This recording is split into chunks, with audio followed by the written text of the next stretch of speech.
Hi, and welcome to your pre and postnatal mat-based program.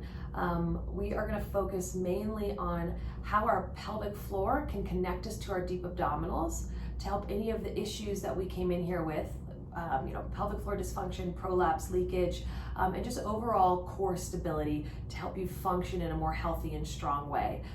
So we'll start out by talking a little bit about the pelvic floor, its shape, its location, the bones it's connected to, and how it aids in firing those deep core stabilizers. So your pelvic floor is a sling-shaped group of muscles. It goes from front to back and from side to side here. And you want this group of muscles to be buoyant, like a trampoline. It should be able to tighten and pull up, and then also equally important to release, not dropping too far, but releasing. And so the way that we do that is we have a few images here. We want to think about when we contract the pelvic floor, like we're pulling a tissue out of a box. So it's this in and up feeling, very gentle. We don't really snatch tissue out of boxes. So you don't want to do that with your pelvic floor. It's a nice gentle pull in and up.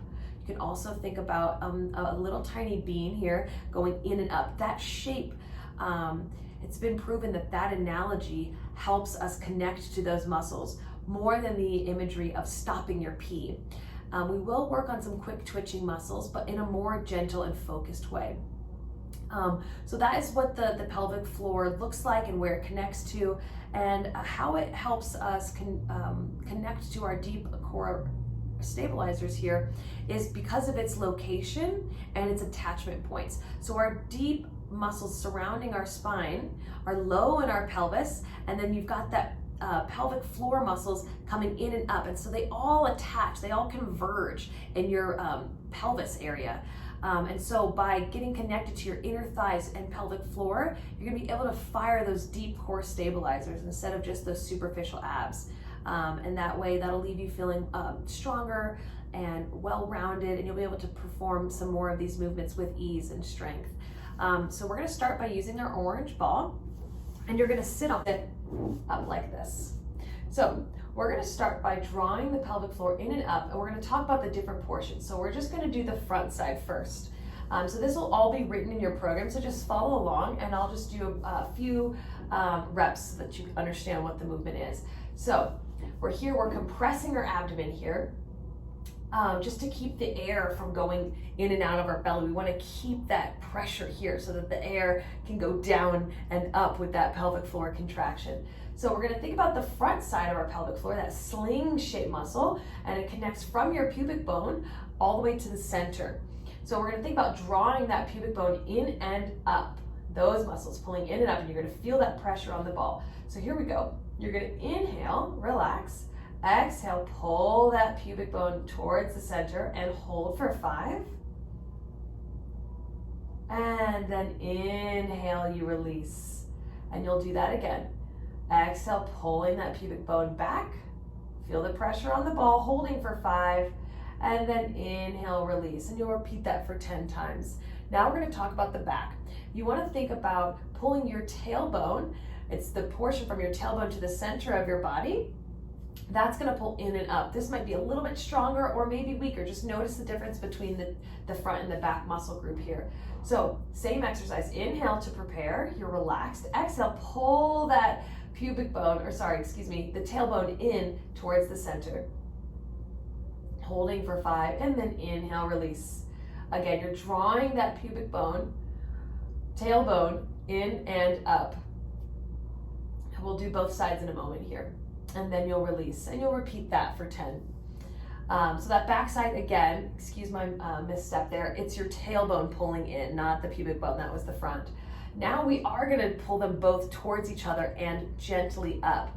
So think about the pubic bone coming in, tailbone coming in, and then both of them reaching up into that pubic cavity there. So here we go. Inhale, they're both relaxed. Exhale, pull them to meet and up, just like you're pulling that tissue out of a box. And then inhale, you release. And again, exhale, pulling in and up. And then you release, and you'll repeat that for 5 times. All right, now that we've done both sides individually and then together, we are going to talk about that quick twitching. It is necessary, but we don't want to, again, feel like we're snatching those muscles together to keep us from any leakage or to fire our abdominals. So what we want to do is pull them both in and up quickly, but not aggressively. And you're going to do 5 quick twitches, just like this, in and up, in and up, in and up, just like that. So here we go. And I'll do the 5 with you, pulling in and up and release, and in and up and release. Exhale and inhale, exhale and inhale, pulling in and in. Last time, pulling in and up, and then you release. And you'll repeat that quick twitch probably 10 times for this one. Okay, so you'll probably start all of your workouts on this orange ball, just so you have that tactile information of where that pelvic floor is and how to activate it. You're gonna come off the orange ball. It's gonna go the bottom of your rib cage, between your shoulder blades here. And we're gonna have some rotation here to help us, again, pull everything in and up. And adding the rotation extends those inner thighs up into our spine. It's gonna be a helpful tool for you here. So you're gonna place the hands behind your head. Your legs are hip distance apart. You're gonna start by inhaling to prepare. You're relaxed in the pelvic floor. And then as you exhale, draw that pelvic floor in and up. And then you're gonna rotate to one side. Good, keeping the shoulders down and away from the ears. And you're pressing backwards into that orange ball. And then inhale, return, release that pelvic floor. And again, exhale, pull the pelvic floor in, scoop into the ball, and back to center.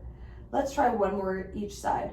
So again, inhale to release, exhale, twisting, pulling the pelvic floor, that tissue just like we practiced, and back to center. Inhale to release, exhale, pelvic floor is pulling in and up as you rotate that upper back on that ball. A lot of ab work here too, because you're pressing back into the ball. And then you'll repeat this about 10 times each side, just to connect you to the rotation, the ab work, and those inner thighs and pelvic floor. Right? So you're gonna be laying on your hip. You want your hips to be stacked here. This back leg is straight, and then this leg will be resting on your ball. So we're gonna have some inner thigh work here that's gonna help us connect to the pelvic floor. So you can brace your head like this, or you can lay long, up to you. The main thing here is that we want those hips to be stacked and your belly to be pulling in. So we don't want the belly relaxing or the hips rolling forward or back here. So neutral pelvis, same preparation like we've been doing before. You're gonna inhale, relax, and exhale, pull the pelvic floor in and up and press down on that ball, and then release. And again, inhale, you're relaxing, exhale, pressing down on the ball. So ball is going down with the pressure of the leg, and pelvic floor is pulling this way up towards your chin because you're side lying. And we release. And let's practice one more time. Pressing down as you pull that pelvic floor in and up with an exhale, and then you release. It should connect you to those deep abs as well. Ball is now gonna go underneath the pelvis. So you're gonna lay on your back. You're gonna bridge up, put that ball underneath your pelvis here. So by pelvis, I mean not the low back. So we don't want it to be too high up here, or else it won't be beneficial. You'll be in an extended spine here, and we don't want that. So the flat bone across your pelvis there. Okay, so we'll start just by rocking the pelvis from side to side, forward and back, just giving yourself a little massage. Just feels lovely. And it's a great way to just gain mobility if you're feeling tight that particular day. All right, now we're gonna explain our imprint and neutral pelvis. So I'll place a hand here so you can get a good view of my pelvis here. So right now my pelvis is in neutral. I'm gonna scoop my pubic bone up towards the ceiling here. Yep. And that will be my imprinted spine. And then I'll release to neutral. So how you can tell is you can make a triangle with your fingers and place it on your pelvis. Your two hands should touch. Those will be laying on your pubic bone. And then the palms of your hands or your thumbs will be on your two bony hip bones. So when your pelvis is in neutral, those should be all flat and level. When you scoop back to your imprint, these fingertips should go higher than the palms of your hand. So now they're unlevel. And then you release. So this is your imprint to neutral. What we're looking out for, we're not trying to use the feet or the bum or any of these muscles down here. This is all of the abs. This space between your ribs and your hips scoops out and gets smaller. Pubic bone is now angled towards the ceiling, and then when you release, it's flat. So you're gonna do 10 or so of these just to understand what this positioning is here. All right, you're gonna bridge up, take that ball out, and just set it aside for now. We're gonna do our tabletop toe drops. So this is to test the stability and endurance of that imprinted spine here. So what you're gonna do is you're gonna exhale, scoop the low belly out so that pubic bone raises up higher. You're gonna try to keep it there, and you're gonna lift one leg up to tabletop and then the other. Now, if you start to do this and you immediately lose that imprinted, you're not ready for this exercise. If that happens, we're gonna take it back, and then now you're gonna try to keep this 90-degree angle here. So that means your knees are over your hips and your toes are in line with your knee here. Keeping the imprinted spine, you're gonna reach one heel towards the floor and you lift it back up. Now, this does not have to touch. See, when I touch, I've lost my connection here. So I'm only gonna reach that heel as far as I can, keeping that imprinted spine. And I exhale, back up, and again, and back up. Good. So you'll do about 10 of those each side, and you only, again, go as far as you can maintain that pelvis. Let's practice some hip rolls here. So same initiation, scooping the low belly out. I've imprinted my spine, and I'm gonna roll those hips up into the arm in a nice high shoulder bridge. Now watch for arching of the back here. So you wanna take those ribs, knit them together, and you can either walk your heels closer to you so that you can get to a little bit higher of a bridge. If that's too much pressure on the knees, then walk them back out away from the bum here. What we're looking for is a flat pelvis and ribs are closed. And then you're gonna exhale at the top and see how I keep my bum high as I roll down. One vertebra at a time and release. And again, scooping that low belly out. I'm pressing into the ground with my full foot all the way up. My ribs are connected. And then I roll down and release. Good. You're gonna place the ball between your knees for a little bit more inner thigh connection. And you'll go ahead and do the same thing, scooping the low belly out, rolling up, pressing into your feet here, squeezing the ball. You're in a nice bridge shape here. And then you're gonna keep the bum high for as long as you can as you roll all the way down. One more.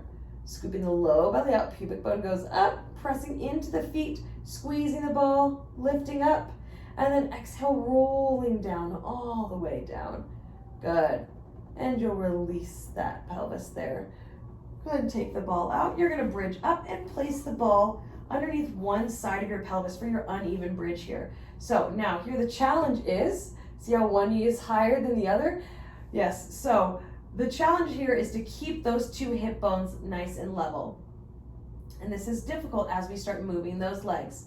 So you're gonna keep the abdominals connected, and you're gonna exhale, lift that leg that's on the ball, and then you lower it back down. Pelvis has not changed. And you're gonna do the other side, lifting up, and foot comes down. Careful I don't let the pelvis rotate. And to the other side. It's much easier to lift the side that's supported by the ball, obviously. And the other side, pressing into your foot, the full foot as you lift up. Good. And pelvis lifts a little bit as you place the foot down to avoid that dropping of the pelvis. And then you'll lift up after you do your 10 and switch to the other side. So that's your bridging exercises for this portion of the program. All right, we're gonna move on to the quadruped section of your program today. So you'll start on your hands and knees. You're gonna make sure that your wrists are underneath your shoulders and your knees are underneath your hips. And we're just gonna start with our cat and cow. So just mobilizing the spine. So you're gonna start by pulling your belly button up towards the ceiling, rounding the spine and dropping the head. Pulling the chin, and you're pressing into your hands here. And then you'll rock your pelvis away. Then you'll come into your cow here. We don't want to overarch and drop the belly, but come into a nice extension. And you'll repeat. You'll move into your 10 reps, and I'll just show one more here, pressing into the hands, and then rocking that pelvis back, and coming into a nice extension. All right, we're gonna assume our neutral spine now. So that's no rounding and no arching. And we're just gonna work on how to contract the pelvic floor from this position here. So I want you to think about releasing your belly here. So it's heavy here in your belly. So this is your belly breath. So what we're trying to do is not release those tummy muscles here. So you'll start by inhaling, release the belly, let the belly fall, and then as you exhale, pull that belly in. And again, you don't want the exhale to round the spine at all, but you drop the belly with an inhale, exhale, pull the belly in. You're also feeling your pelvic floor pulling in and up towards your chin this way. Let's do one more. Inhale, release the belly, and exhale, we pull that belly in. So you'll do your 10. And then we're gonna move on with a little motion here. Same concept, so you'll inhale, release the belly, exhale, pull in, but this time you're gonna rock back a little bit. You're not gonna sit all the way on your heels. You'll just do a little quadruped rock here. So same breath pattern. Inhale, release the belly. Exhale. Inhale, return. Belly drops. Exhale. Pelvic floor and abdominals pull in. And you'll repeat your 10. We'll do it one more time. Breathing in. Tummy falls, exhale, sitting back, feeling the pelvic floor pulling in and up this way, and you'll return. So you'll finish with your 10, and then we'll move on to our heel lifts here. So this is getting into weight transfer. So we're gonna need to maintain a neutral pelvis here and good alignment throughout the body. So I'll describe all of that here as we move on. We're gonna try picking up one leg here. So in this position, what we're trying to do is maintain a neutral spine. See, I haven't dipped or rounded. And we wanna stay in the center of the body. So if you feel yourself swinging off and that glute is getting really tired, it's probably because the abs aren't helping you stay in the center of your body. Also, the knee needs to be pointing down and the foot will be pointing up. Careful not to lock into those elbows here. So gentle bend if you need. And then trying to keep this position here, you'll just do little pulses. With your exhale, you're gonna feel that low belly pulling in. Your knee goes right down. I'll show it incorrectly for a few times. So we don't want the spine moving here. Less beneficial for this exercise here. So belly stays pulled in, spine is strong, and you'll exhale, lift. Just doing little pumps up to the ceiling. Again, that pelvic floor in that position is pulling in and up towards your chin. So you'll do your 10 on that side and switch to the other side. And again, just trying to maintain that nice neutral spine without all that moving here. That position here for your hip circles. So this one is a little bit harder because we're gonna be moving this leg and we don't wanna hang out on that supporting side. So again, belly pulls in, got nice strong upper body here, so we wanna be sinking into those arms. Knee will aim straight down. And without moving and opening the pelvis here, you're gonna try to do little hip circles. This takes a lot of control. So you need to exhale as you bring that leg around. Again, I'm gonna do it incorrectly here. Movement in the spine or wobbling on the hips, trying to take everything nice and slow. Exhale to circle that leg around. So you'll do your 10 here, and then you'll stretch and repeat to the other side. So that kind of completes all of the exercises you do in your quadruped, and you'll build those along in your program.